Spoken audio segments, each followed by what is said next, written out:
Hi, I'm Robin Gary from the Dougherty Art Center. Are you ready for this one? Welcome to the 5th lesson in Start and Maintain Your Creative Momentum. We're going to talk about developing and using feedback for our routine. First, where do we get our feedback from? Well, it's your routine and you are probably the best judge. But don't discount asking others if there are areas you can't seem to tame. By the way, did you notice if you followed ultradian rhythms, that 60 to 90 minute interval of productivity?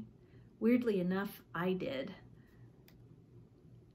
as I worked on this video series. It was kind of cool. Most of us are judgy. It's in our nature as inquisitive humans, so we really can ask ourselves questions. So let's get to some basic ones for our initial feedback run through. 1, did I finish the task? And if so, cheers to you. If not, why? And be honest. Were there distractions, not enough time, not enough research, not enough energy, supply chain interruption? Anything can happen there. Were you satisfied with what you did get done? If so, cheers to you. And if not, why? Not interested? Maybe the skills aren't really there yet. Did you need input from someone? Are your expectations of yourself for something better? That can happen for sure. Do you want to continue with this project? If so, cheers to you. If not, can you actually go a different direction or start something else? Well, if so, cheers to you.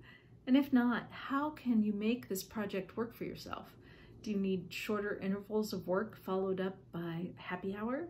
Maybe powering through in 2 days just to be done, that kind of thing?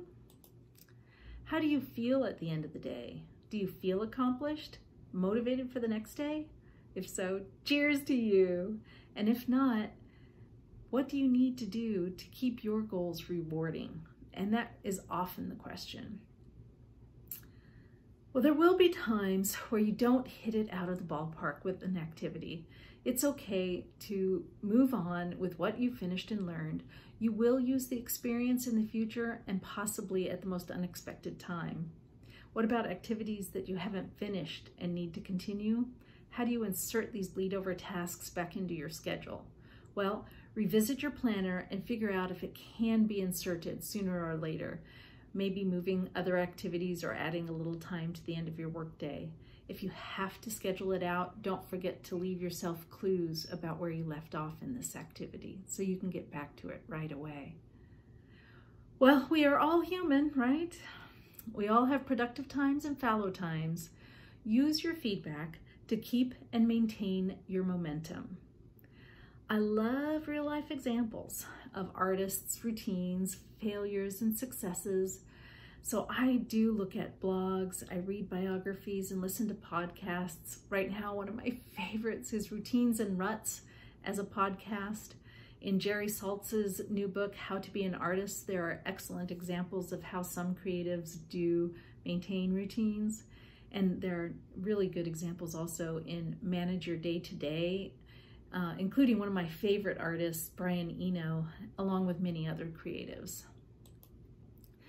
Your creative activity for this lesson has 3 parts. Ask yourself feedback questions and work on those answers. Go back to the planner and calendar and adjust the schedule routine as needed. If you give yourself a few iterations, I know you will find your rhythm. What's next is next up.